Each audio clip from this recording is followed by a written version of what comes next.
Bonjour, bienvenue dans cette nouvelle vidéo. Cette fois-ci, nous allons quitter le monde SaaS pour nous intéresser à Kubernetes. Dans cette vidéo, je vous propose de déployer un conteneur SQL Server dans Azure Kubernetes Service. La première étape consiste à se connecter depuis sa machine Linux à AKS. Pour configurer kubectl afin de vous connecter à votre cluster Kubernetes, exécutez la commande az-aks get credential. Cette commande télécharge les informations d'identification et configure l'interface click Kubernetes pour les utiliser. A noter que cette commande utilise l'emplacement par défaut de la configuration Kubernetes. On vérifie maintenant que l'on pointe bien vers son cluster Azure en utilisant une commande kubectl config-view.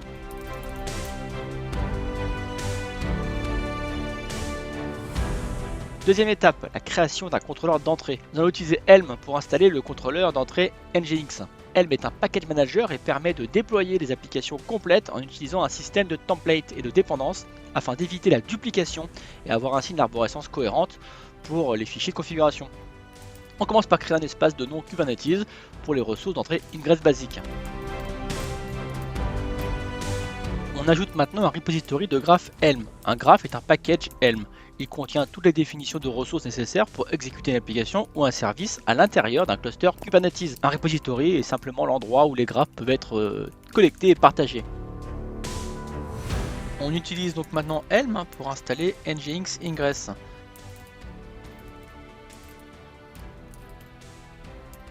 Je précise le namespace Ingress Basic. Pour renforcer la redondance, deux réplicas de contrôleur d'entrée Nginx sont déployés avec le paramètre set controller replica count. On vérifie la création avec kubectl get service.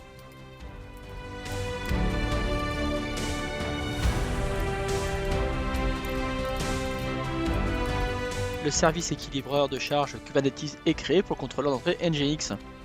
Votre adresse IP publique dynamique est affectée.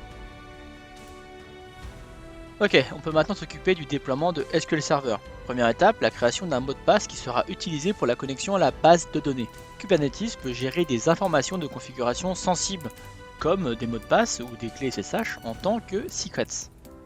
Pour cela, on utilise simplement la commande kubectl create secret.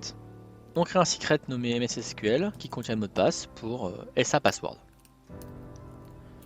On vérifie la création via un getSecret, puis un describe. kubectl describe évite d'afficher le contenu d'un secret pour protéger le secret contre une exposition accidentelle. Ok, on va maintenant créer un persistent volume et un persistence volume claim.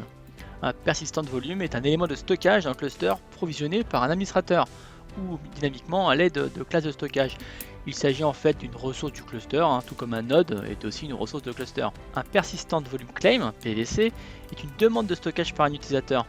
C'est similaire à un pod. Les pods consomment des ressources de node et les PVC consomment des ressources PV. En résumé, les PV sont des ressources dans le cluster, les PVC sont des requêtes pour ces ressources. Je me connecte ensuite dans le portail Azure pour aller vérifier la création du volume. Je retrouve bien mon disque et je peux vérifier avec un kubectl describe PV que le volume correspond à celui identifié dans le portail.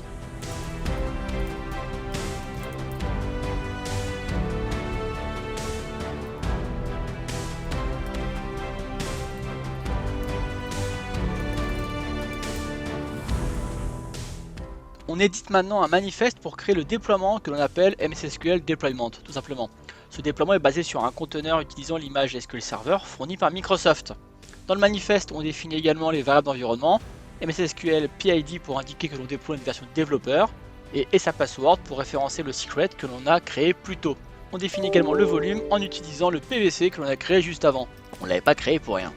Ah oui, j'oubliais, on crée également un service. Un service est une abstraction qui définit un ensemble logique de pods et une politique permettant d'y accéder. Ici, on a un service nommé MSSQL Deployment qui cible le port TCP 1433 sur n'importe quel pod avec l'étiquette app égale MSSQL.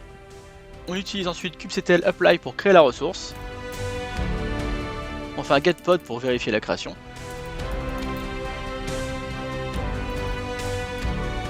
Puis un describe et l'on constate que le pool de l'image est en cours. Voilà. On jette un coup d'œil à la log.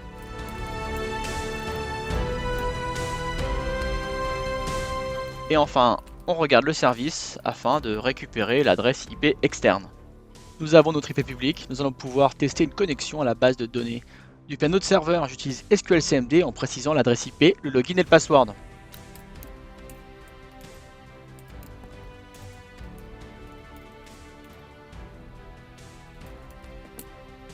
on va quand même vérifier que l'on est bien connecté.